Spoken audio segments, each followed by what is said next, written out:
This is the new Alfa Romeo Tonale. It's a bold proposition from the Italian car maker, meant to take on the likes of the BMW X1, Mercedes-Benz GLA, Audi Q3, Jaguar E-Pace or Volvo XC40. The new compact crossover was launched earlier this year, and it comes with a bold new design and some interesting claims, such as the best driving dynamics in the segment. But we'll discuss that later on.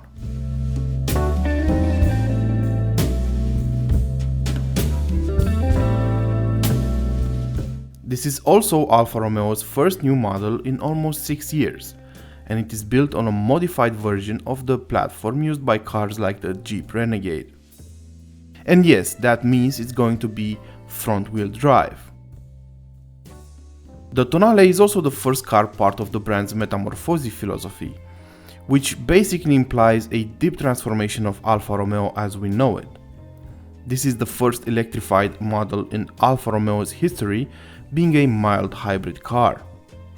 Starting this year, all of Alfa's products will be electrified to some degree. By 2027, the company planning to launch only electrified cars.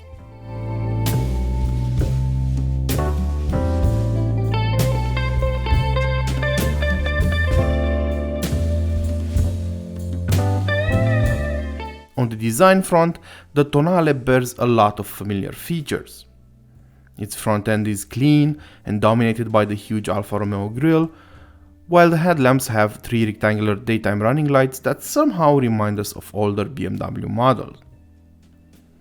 Around the back, you'll also notice the taillights have a certain Brera feeling about them. It's a nicely balanced design overall, and it truly attracts a lot of looks.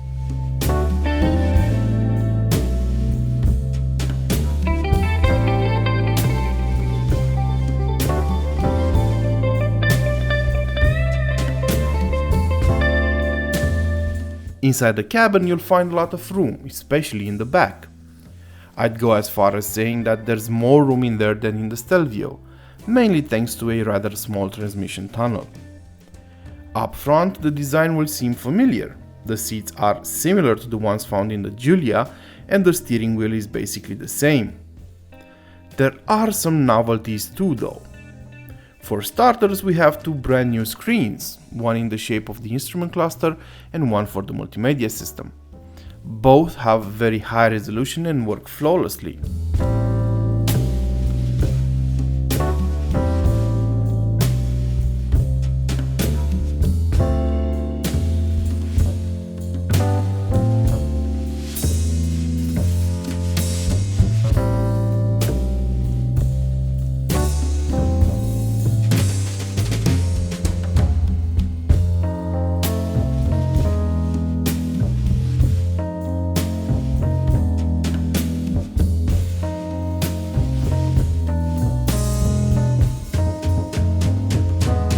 There's even more tech on board of the new Tonale too.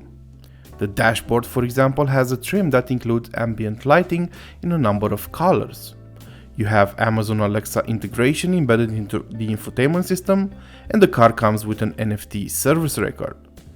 Basically, that means the car's history will be recorded in an NFT and it can't be falsified later on. The materials used inside the cabin are good overall, with one exception, the rear door panels. That's where the quality of the plastic used is certainly a letdown. Other than that, there's little to complain about. But what about the driving? Well, the engineers from Alfa Romeo told us that this is the most dynamic car in its segment and it should drive really well. I decided to take it for a spin and see for myself if it lives up to the expectations. Let's take a closer look.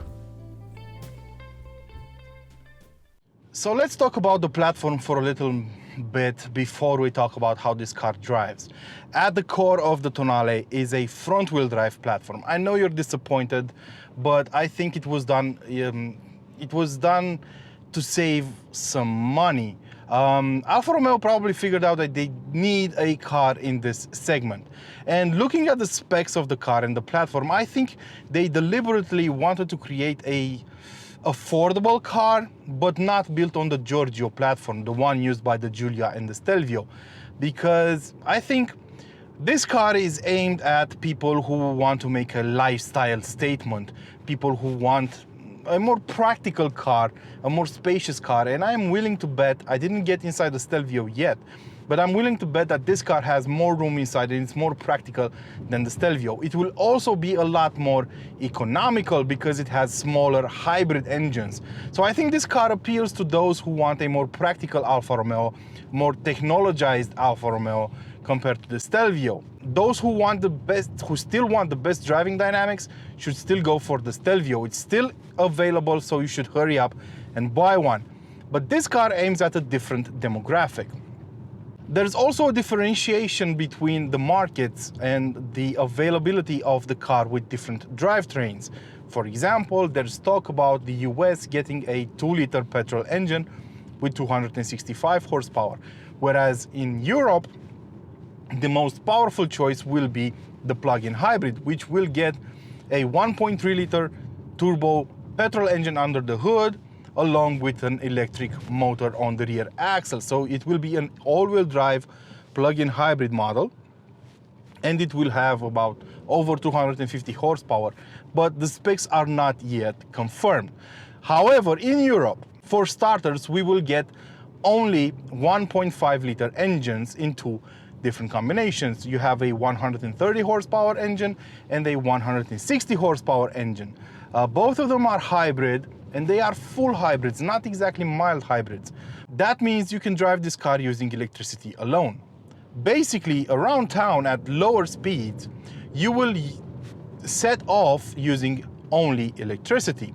That's because the electric motor of the hybrid drivetrain is included in the gearbox assembly. So it will power you on for short periods of time whenever you're setting off or when you're slowing down. The internal combustion engine will turn off and the car will be gliding along just using the electric motor. On top of this electric motor included in the gearbox assembly, you also have another electric motor, a starter generator, if you will, that's on 12 volts and simply kickstarts the internal combustion engine when it needs to. So it's a quite interesting hybrid setup. The gearbox, might I add, is a new one that has 7 speeds. It's a dual clutch and works rather well. There are some moments where you still feel it kicking in, but compared to the old 6-speed dual clutch, it's a lot better. So all this complicated stuff doesn't really need to bother you because you don't have different eco-friendly driving modes or anything like that. You only have the DNA selector. So in D, dynamic mode, the car is as dynamic as possible. So it will stiffen up the suspension if you have adaptive dampers. It will stiffen up the steering wheel, the steering effort, and it will also change the way the brake pedal responds to your input. In normal and all efficient mode, you won't really have to deal with that because every single command of this car is very light. The steering wheel and the steering is very light, and it's a very easy to drive the Alfa Romeo Tonale. So that's why I think the Tonale was created to be used especially around town, around busy city centers. It's going to be a very efficient car, if I might say so, and it's going to be a very easy to drive car with a lot of space and practicality. So I think it caters to the needs of those who want a different looking car, a good looking car with a premium badge and a premium interior, because this is a premium interior, but don't really care about driving dynamics that much that they have to go for a Stelvio.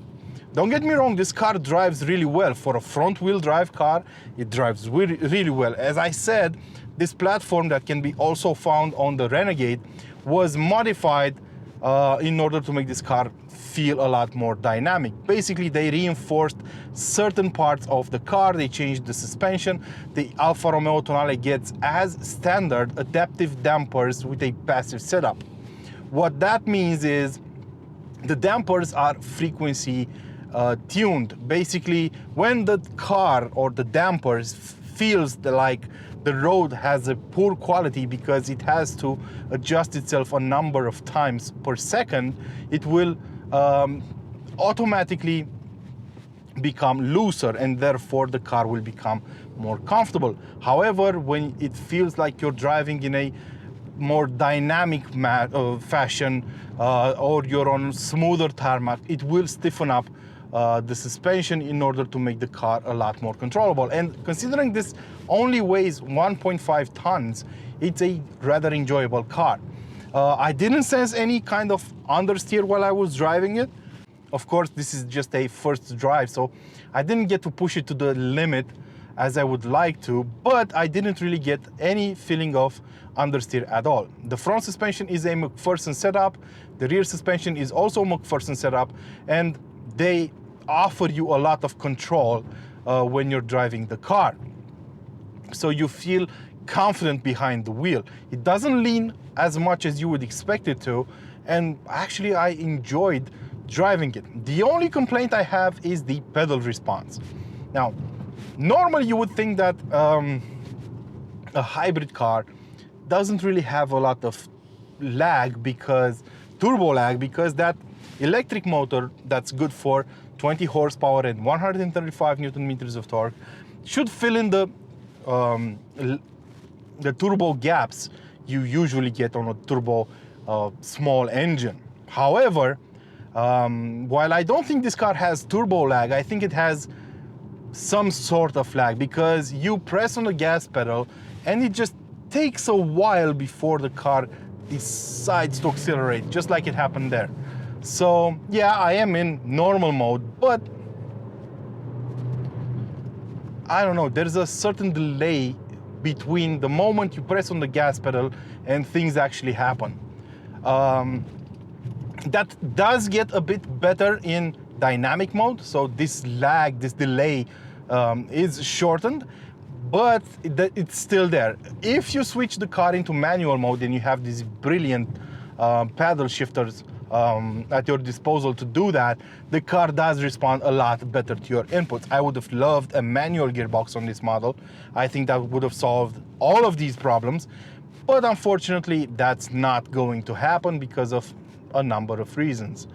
So yeah, it's a good driving car, but it could have been better. And I have to mention the fact that you really shouldn't get the 20-inch wheels.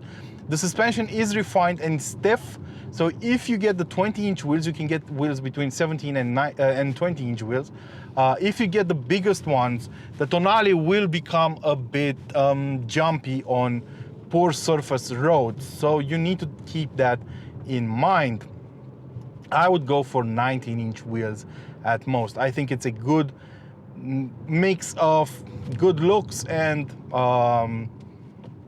a comfortable suspension feeling. So that said, I would like you guys to tell me what your thoughts are on the Tonale. Are you interested in buying this car as an alternative to the BMW X1 or the GLA, for example? I'm asking because all of these cars in this segment right now are front-wheel drive. The BMW X1 hasn't been a rear-wheel drive model for quite some time now. So I am curious if that has made you reconsider this brand, the German brand, and maybe move to a different choice, or if you simply like the design of this car and would buy it solely for that. Yeah, I'm not saying that's the only reason why you should buy the Alfa Romeo Tonale, but I am saying that it is a very good looking car. So I would like to know your opinion. Let me know what you think about the Tonale in the comment section below. I am more than happy to read all your comments and eventually just answer any curiosities you might have about it. If you have any additional questions, once again, don't be shy and drop them in the comment section below. Until next time, this has been my review of the Alfa Romeo Tonale. Thanks to Alfa Romeo for flying me over here and giving me the chance to test drive this car on the shores of the Como Lake, which is absolutely stunning. And I hope to see you guys next time on another review on my channel. Until next time, don't forget to like, share, subscribe, and don't forget to feed your passions. Ciao.